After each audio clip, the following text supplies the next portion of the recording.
Fire away questions. All right, good morning. This is kind of the time where the weeks fly by pretty quickly. It seems like it's slow and a lot of days, a lot of work being put in, and all of a sudden, boom, school starts, and that was yesterday, and then today, you just keep itching closer. But it seems like these days stack up faster. So we're getting close, and the guys are certainly getting to that point. I don't want to say we're there yet, but getting to that point where we need to hit someone else, and see where we're at. But we'll start getting into some Western Kentucky here over the weekend, some prep on that. There's been some things here and there that we've done, just putting film in front of them and a couple looks here and there. But this will really where we kind of dial in and focus specifically on them. So putting our depth charts together here over the weekend, got obviously a pretty good idea in all phases where things are going with most of them, but just really dialing in, and those details are the things we're really paying attention to right now. So questions? Hey, before we get started, the Miami of Ohio coach accused you guys of tampering with the recruitment of Graham Nicholson. Do you have a response to that? I don't know anything about that, I guess, that comment. He entered the portal and we reached out to him. So that's how it goes, right? So we did everything that we were supposed to. He's an older player, Coach, but what have you learned about Kobe Prentice, wide receiver in that room, kind of a veteran guy? Yeah, Kobe brings speed. He's got some experience. Just everything that I think can really fit well into the offense. He can play inside and outside, and so that's something that I think we're really trying to really groom all our receivers to do, is be very versatile. And I think that's an area where he's kind of grown his game probably through fall camp. But when he gets in space and someone's one-on-one with him, there's very few people that can keep up. We've seen that this spring, summer, fall camp, just the ability to run. And I think he's really, again, under Coach Shep and being pushed by the rest of the core, really done a good job, really improving his game. So I'm proud of where he's at and the direction he's going. You mentioned the depth chart. Just what's your philosophy on making that public before week one? I know some coaches have different feelings on that. Yeah, I mean, we'll probably do something where it's public, at some point throughout the week. A lot of it is also just kind of where it's at with our opponent too.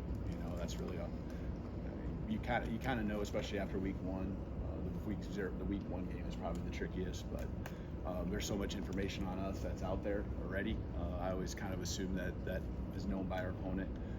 So there'll be some things. I think for the most part, 90% of it is kind of already known. Obviously, the special teams pieces are still out there.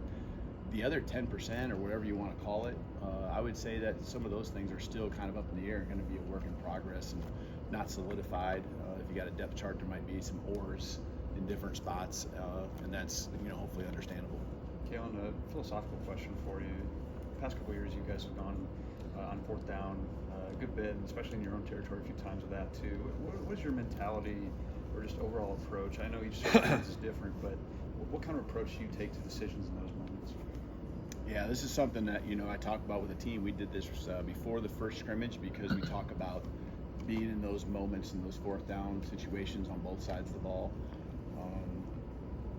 And just what that means when we are going for it. Because I think it means that you have confidence that you can get it offensively, but it also means that you have confidence in a defense that can go out there and not just collapse if they're put in a tough spot where you come up short on the offensive fourth down conversion. So we specifically talk about that. We get in situations in scrimmages and move the ball situations all camp long, all spring long too, where we are very intentional on understanding when it comes to fourth down, it's just another play, it's another down. Yeah, it's an important one, but we can't just lock up and realize feel like it's do or die, and go out there and just execute the play, just do what we're supposed to. I think when it comes to the decision, I would say that the mindset is we want to be aggressive, but we're not going to be reckless.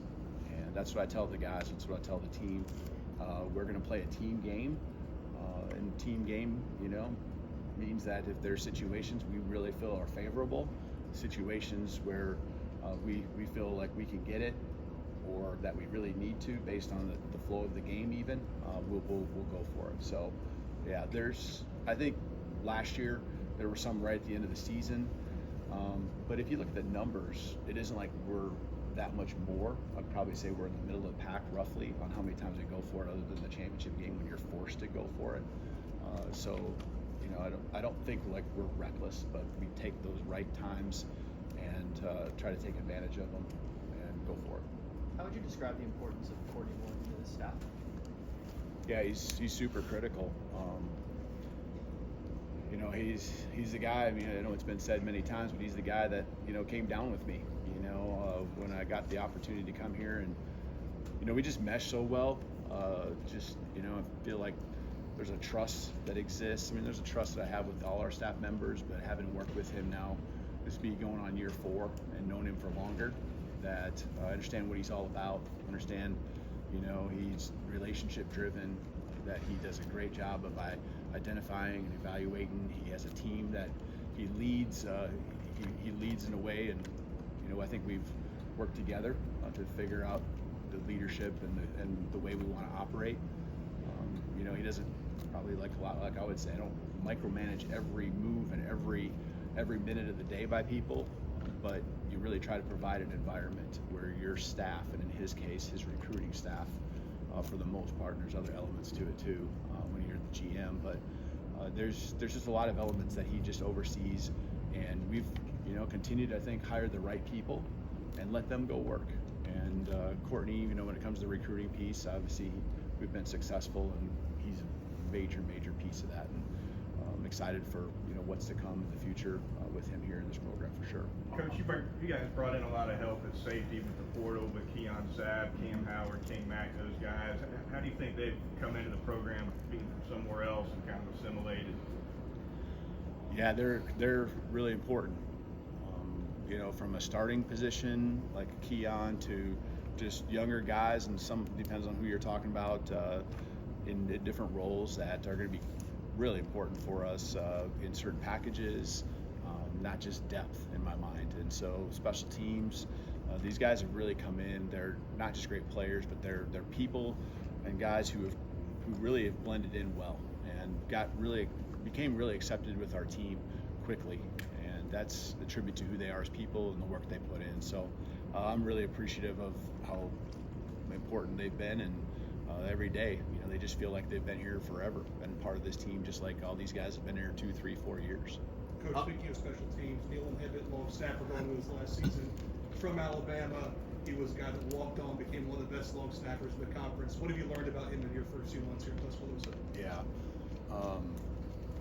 You know, so we gave Nealon a scholarship, and I wasn't sure even internally how to handle that, because I didn't know you know, I wanted to surprise him, and we did that, but he's got that. He deserves that. He's rock solid and just a great person. We have senior talks that we do, and he started us off last week and knocked it out of the park. And just, you can see the type of leader that he is, and you know, how much the guys trust and believe in him, how much they respect him. And so he's, you know, I think the long snapper, right, like many specialists, is a guy that you undervalue, most people do, until all of a sudden those times come when the lights are bright and that snap's not made, that kick's not made, you know, or it's a punt that didn't, you know, end how it was supposed to. So he's just really trustworthy, and he's great to have on this team. How did it come about having J.J. Watt speak to the team the year y'all play Wisconsin, and just overall kind of what was your philosophy with camp speakers throughout it? Yeah, I think there were some connections actually with him prior to even me being here, but I wanted to find guys, and we really had less speakers come in, because I wanted it to still be more about probably myself and our staff laying down the culture, and us taking those team meetings and as a first year group together, making it more about us. But you know, it's been a great tradition, and it was exciting to carry on the tradition with J.J. Watt, Chris Paul. And we had a speaker kind of on life in general with Hunter Pinky come in too. But these guys, I think the cool thing with especially J.J. and Chris Paul is that they're still playing, or J.J. just recently retired, but they're still playing, and they are elite. They did it for many years. thought it was awesome having, you know, someone. It seems like you always bring in the offensive guys and the quarterbacks or whoever, you know, and you know, he came in and spoke from a defensive side of things and got a chance to spend some time with the D line, and they picked up a few tricks too. So it was really cool. He had a great message.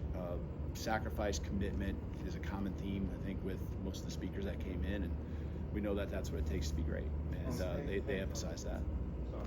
Hey, Coach, the team did something different this year when deciding the team captain and announcing them preseason before the season started. Can you talk about just what went into that and how each captain is just being an example just for the team that's going into the season, whether it's in the classroom, after school started, just on the practice field, just in the locker room, things of that nature? Yeah, I think there's levels to the leadership. We need every guy. I tell them if they have influence on anyone, they're a leader, which is pretty much our whole team. And these guys are the ones that were, for the most part, best of the best whatever high school they're at. So they're used to being leaders, and it doesn't mean that, you know, a freshman can't lead. We're gonna have some freshmen out on the football field that got to be great leaders out there this fall. But we have a unity council, which is another level and layer to the leadership. Then the captains, and that's just kind of how it was always felt. There's just this smaller group that you really can go to, that you feel certainly have the ears of the team and can get up in front of them. And I thought our team did a great job picking 4 guys that are gonna, you know, pour everything into every day. Going to have great messages, not afraid to get up in front and say what they feel when it's needed most. But I'm also going to emphasize to our whole team that we have to have a whole team full of leaders, and so it just can't fall on those 4 guys. And I'm really careful to make sure I emphasize that because I don't want just those 4 guys feeling like the whole weight's got to be on them. We need a whole team. Obviously, scheme's a big part of it. What would you say about your coaching style lends itself to developing quarterbacks? It seems like you've had a lot of success at that position. Is there an approach you have with them that maybe lends to that? Yeah, I would say it's an everyday thing. It's an every rep thing. When they come off, you know, you want to be able to go through with them what they were thinking, what they could, you know, do better, what their, you know, just thought process, execution, all of that. And so there's tools you got to teach them, and you know, I feel like for the most part, what they come in with emotion and things like that, you know, probably 85-90% of that is what you're going to have to work with. So it's not about overhauling a throwing motion or anything like that. It's about really them grasping football, them grasping what it takes to win, teaching them to be great leaders. You're working footwork drills, you're working, you know, accuracy, you're working all those type of things too. But just the mental piece, I think, is so important, and them, you know, feeling comfortable with what you're doing. I don't ever want them running a play where there's a split of, you know, just even a doubt in their mind of anything, whether it's them or that someone else doesn't know what they're doing that's lined up with them on the field. So it's just being in sync with them, and as a quarterback, you know, having that communication, whether it's the coordinator and the quarterback, myself, with both of them, you know, that's just so critical to be aligned and know our response, because the quarterback's going to be seeing his body language, his, you know, what he says. We talk through all that, not just daily, but after almost every, you know, set of plays. You know, we're talking about those things and highlighting it with them, emphasizing it with them. And I think just when you keep stacking those moments on top of each other, that's how you develop a great quarterback. And Coach, I think it was 2019 is when you first crossed paths with Nick Sheridan at Indiana. Mm-hmm. What did he show you that year that made you want to bring him with you to Washington and then down here to Tuscaloosa, ultimately to the OC? There's a lot of things, but I'd say it would be a combination of just a brilliant mind, helping me bring our offense into Indiana that year, and him being able to be that, I don't know, liaison, or just that set of ears that could decipher, you know, evaluate, process with me what was going to be the smoothest way for us to make that happen. He did that also when we went to Washington. You know, just really having a big picture view, understanding the things that you got to have a successful offense, whether it's week 1 or week 12, whatever time of the season it is. Knowing the tools you need, the concepts, the formations, the wrinkles, seeing defenses, being able to, you know, just mentally, I mean, just quick, you know, make decisions. Just a bright coach, and I could see it right away. And then there's the personality side where he has great relationships with his team, with the coaches on the staff. He's a team player through and through. But just all of those things, and just people you want to align yourself with. And so saw that really quickly. I told him over and over, especially, that was 5 years ago. I wasn't at that spot when I was that age, and I told him over and over again, and know he's got a bright future, not just as an offense coordinator, but as a head coach someday. Coach Sheridan yesterday talked to us a lot about education and the emphasis that you put on it with the team starting classes. And I wondered a couple of other aspects of education, what the challenges are with, say, a kid who reclassifies late, or transfers who are coming in from other schools. Are their credits going to transfer, that sort of thing? Yeah, from that standpoint, we can't take those guys until we have approval that everything is in good standing, and so that deals with compliance and be able to get into majors and things like that. But I'm proud of our guys. Academically this spring, they had a 3.2 GPA, as a whole team for the semester. And that 85 of 123 of our players this spring had over a 3.0. And they're getting degrees. And this summer, it was almost right at that same number with the GPA. That's a time when, they know the season's coming. And summer, I've seen some places it's a little more low key with the academic focus. These guys are just well-rounded, and that gives you a good sense of the maturity of our team. I thought even a practice, and not jumping off the academic side, but I thought a practice like today where there's a lot of physical but mental, a lot of mental, it shows the maturity of our team. And I don't think we're there yet. I think there's a lot of room for growth and improvement. We got a lot of young guys, a lot of new faces in our program, probably close to 35, 40 new scholarship guys in our team. But our maturity and want to and all that shows in our academics, and I'm super proud of them taking care of that, so that there's less distractions to do, so they can focus on what they really love to do, and that's play football. Coach, after 18 practices, what would you say is the biggest area of improvement you've seen over the course of the preseason? I like how consistent we've become here at the end. I thought, speaking with you also on Saturday, we talked about the physicality of it, flying around. I think we're in a good spot. With fall camp, you always worry about getting the legs back and things like that. I think there's not a cumulative fatigue that's happened with our team. I think we're getting stronger, and but the consistency, both sides of the ball. Don't feel like there's days where we come out and you just don't know what you're going to get. I think you know what you're going to get for the most part. And, some days, depending on the install, it might be better for one side of the ball or the other. But I know I'm going to get great effort, and know that they're going to work together. Know that we can change tempos in practice, and they're going to be able to adjust, and they're going to listen. I challenged them in a big way for this session we just had out here. It's something I've seen happen over the years, that with a lot of special teams and transitions it can fall apart on you. These guys thrived. Got done about 10 minutes earlier than I even expected. So I love that about them. Again, we got a lot of things that we got to always continue to work on.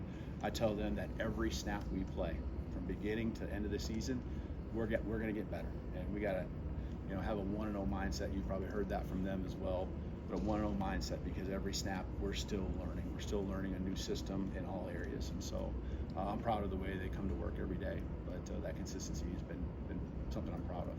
Would you ever want to take the team to Ireland, or even some other country playing one of these season opener games? Yeah, I think there's the right time, and when you've been in a program for a while and you want to continue to expand, things like that. I've looked into those different times, different places. I think it'd be tough, a first year or two to do something like that. But there's just more and more things you want to put in front of these guys and experiences you want to give them. So I think that's pretty cool.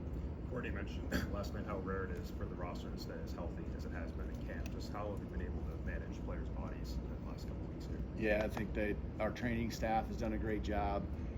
One thing, just talking to our training staff here this morning, even just yesterday, they got classes, so it was really our first day, and then being in this new rhythm, new routine, they saw guys all afternoon just coming in. It doesn't mean that we have, these guys got dings and stuff, but they're prehab, rehab, whatever it might be, they're just living in the training room. They're around the facility in the afternoon. Just feel like we're stealing hours that way, in and around classes, after practice, just in between meals, all that good stuff. So I think that has led to a team that's, for the most part, pretty healthy. So that's what's going to take, because every rep, like I said, is going to be really important for our growth and development. Ryan Williams, Xavier Brown, I'm just curious, what have you seen from those freshmen through fall camp? Yeah, they're just both, so advanced in different ways. Might be athleticism, and also just maturity and understanding what the commitment is. That that age, I think a lot of guys don't realize what it really takes, and they still probably don't completely understand, but they're farther along in figuring that out than most guys that come in. And so they've been thrown in there and realized there's opportunity, and I love how they've taken advantage of their opportunities and not just taking it for granted that more and more are going to come. So where they're working through, and you guys saw, Xavier working through his he got dinged up a few weeks back, and that showed a lot right there that he wants to be out there. Just not that there was an option or anything, but he just went out there and wanted to go and get some reps, and easily could have said, I'm not comfortable yet, and been on the sideline a little bit more. But they're getting better. They're going to continue to get better because of just how young they are still. Coach, the SEC put out its tiebreakers for the SEC championship coming up in December. Did you get a chance to look at that? And if so, what are your thoughts of those tiebreakers? Yeah, someone sent it to me. I just took a screenshot of it, and haven't really digested it and gone through it. It's something I was going to do here the next day or two. Hey, Coach. Last one.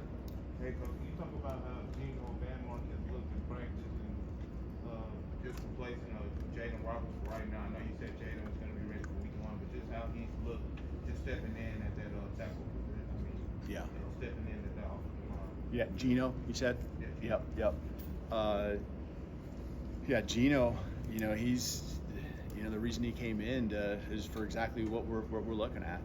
He's a guy that's got some snaps under his belt. You really don't feel like, you're losing much.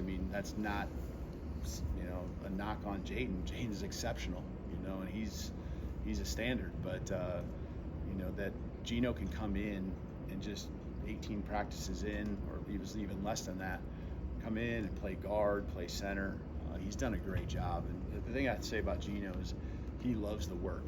I think it was probably 2 or 3 days into it. I saw him in the hallway this summer and just asked him how things are going. And, in his own words, I can't say those words right now here, but in his own words, he expressed that he loved the work that these guys put in. He loved just the mindset, and that's really cool to hear, because he's like, these are the hardest work routes I've ever been through. It says a lot about him wanting to be great, and you can see that out there. He's refining. He's working on it every day. He's getting better at snapping the ball. He's getting better at playing guard here this week for sure. So I'm just really appreciative that he's here with us. That's 100%. All right, thanks, awesome. Coach. Thank you, Roll Tide. Thank you, Coach.